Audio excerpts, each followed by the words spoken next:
Hey, Shalom, Shalom, Shalom. It's the brother Bayan here from the GMS New Orleans camp. Here to bring you a quick lesson.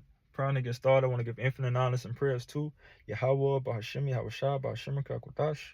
Double honors to the apostles and elders of GMS who taught me this truth. Peace and salutations to the hopeful elect. You Akim, you Akwat, which are you brothers and sisters in the Hebrew that believe. Okay?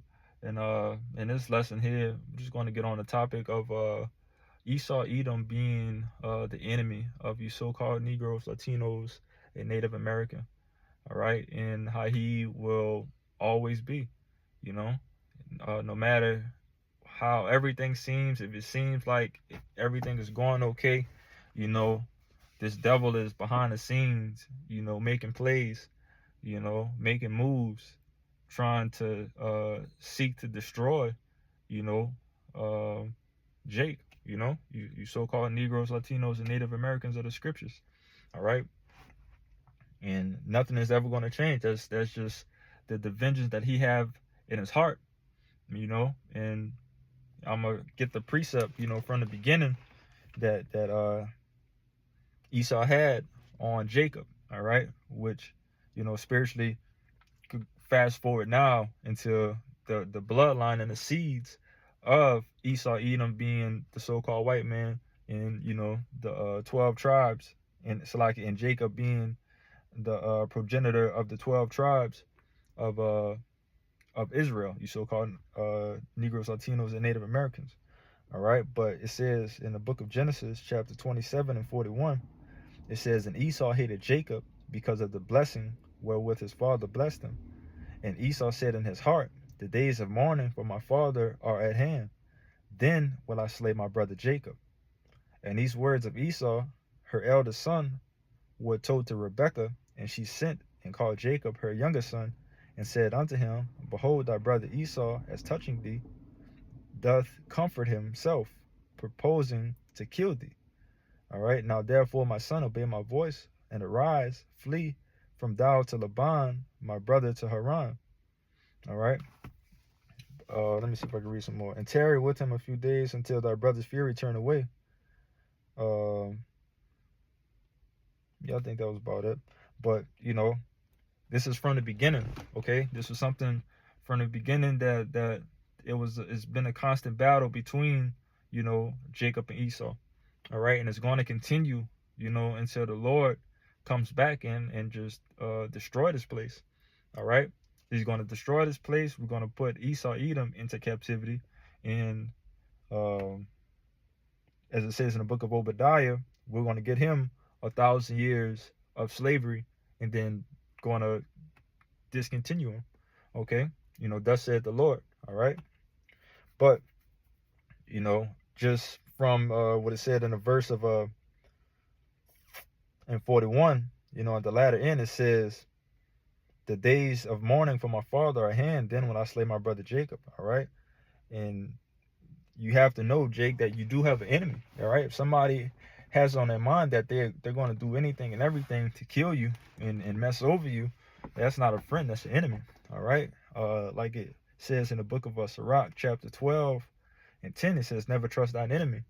You know, as iron rusted, so is his wickedness, I believe.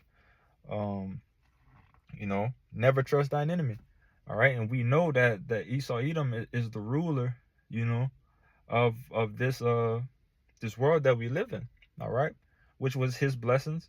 You know, it tells you in the scriptures that, you know, when Jacob Esau was born first, and Jacob held his heel. You know, and that was a symbol of Jacob taking down Esau. All right, therefore Esau is the beginning of the world. So like Esau is the end of the world, and Jacob is the beginning of it that follow it. All right, you know, roughly paraphrasing. You know, that's the end all be all. All right, but it's gonna be, you know, chaos between us, you know, until the Lord comes back, man. You know, that's why we pray for the Lord to come back quick, you know, so we can get out of the snares of this damn devil. All right, and it's never gonna change, Jake. We can't. It'll never be a kumbaya moment between us. All right, it's a positive and a negative charge All right. It's always going to be complete opposites. We're going to be complete opposites into the end. All right. Until the Lord completely, get rid of this damn devil, But let me see. What else I want to get? This is the book of Ecclesiastes, chapter 7 and 13. It says, "Consider the work of Yahweh Ba'ashem Yahushua, for who can make that straight which he hath made crooked?" All right, which Esau Edom is that who the Lord made crooked. All right, he doesn't have an upright righteous bone in his body. All right, he's just programmed, by the Lord to just do wickedness. That's all he could do. Okay, in the book of Habakkuk, chapter 2, it talks about that he's as death. All right, he can't be contained. Let me get that. All this damn paraphrasing I'm doing.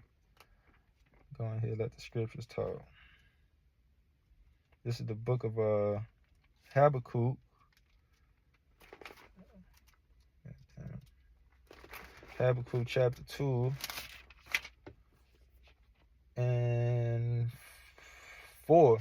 It says, "Behold, his soul which lifted up is not upright in him, but the just shall live by his faith.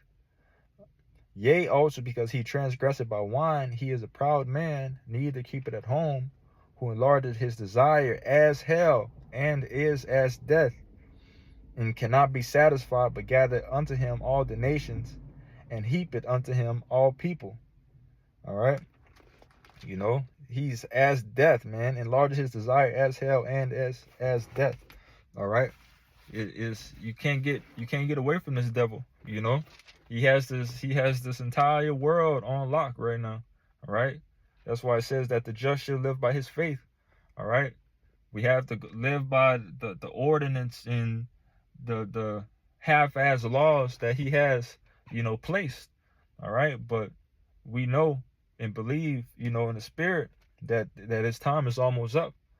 All right, and it's spoken all the way through the scriptures of the prophecy of the happening. I paraphrased the prophecy of Jacob, holding his heel, while they were both born, symbolizing, the Jacob taking down, Esau Edom at the end. Okay, but again, Jake just have to be aware, that who you're actually dealing with. All right, no matter what you see, no matter what they put in the news,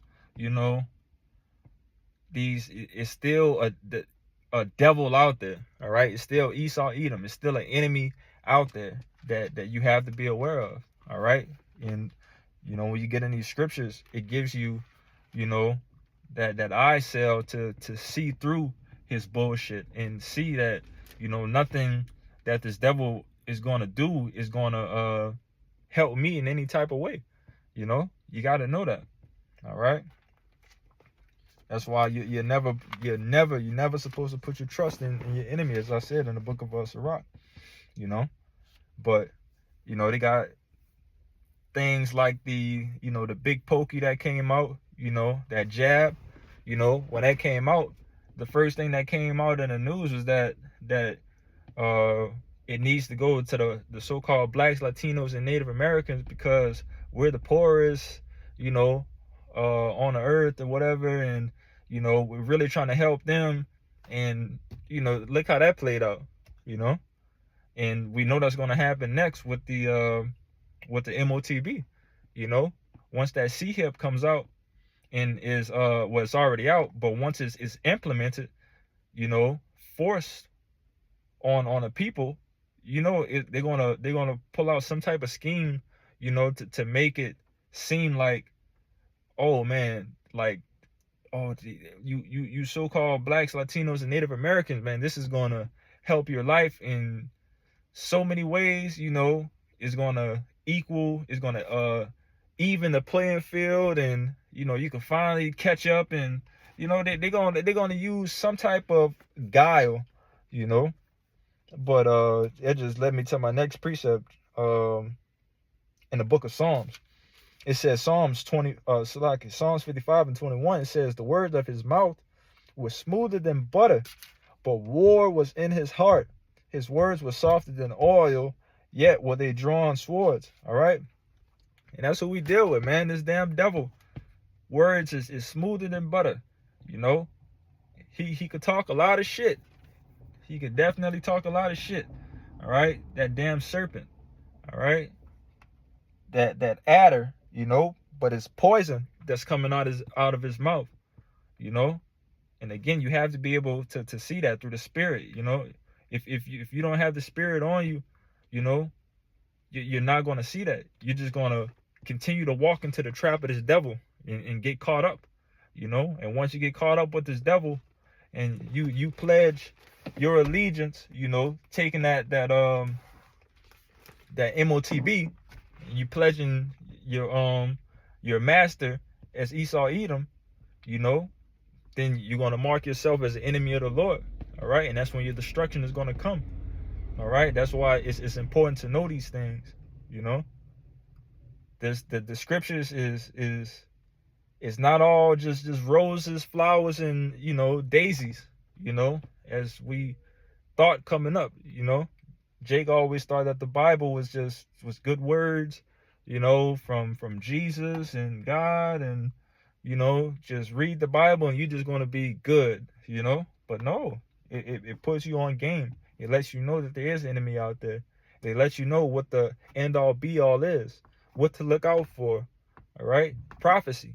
All right. Things that has to come to pass, things that's already passed, and things that it's going to come to pass. That's what prophecy is. All right.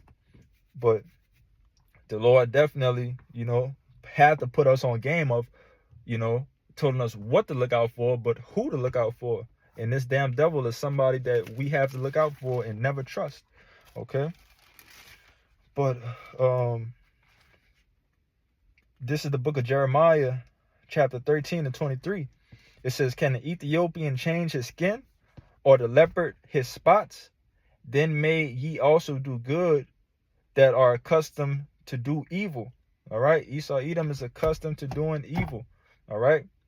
In that analogy, can an Ethiopian change his skin? No. Or the leopard his spots? No. You know, neither of these things can happen. All right. So whatever is made to do good is going to do good. Whatever is created to do bad is going to do bad. And Esau is that thing person, you know, not thing, but is that person, you know, that is accustomed, is set to do bad. You know, his settings, you know, in video game terms is evil. You know, he's that that red figure with the red, you know what I'm saying. If you play video games, the enemy always pops up as a red symbol or something, you know. And funny enough, you know, that goes to his name, you know, Esau, Edom being red, and Esau meaning he that wasted away, or something close to that. Is he wasted away, or he that wasted away? It's either or. But, you know, nonetheless, you know, this damn devil, man, keep your eyes on him, man, and never trust him, you know. And that's pretty much the end of the lesson, man. You know, so I pray that this lesson was edifying. Trying to get out of here. I want to give infinite honors and prayers to Yahweh, Bahashem, Yahweh Shai, Bahashem Hakwadash. Double honors to the apostles and elders of GMS who taught me the truth. Peace and salutations to the hopeful elect, you Akim, you Akwat, which are your brothers and sisters in the Hebrew that believe. Shalom.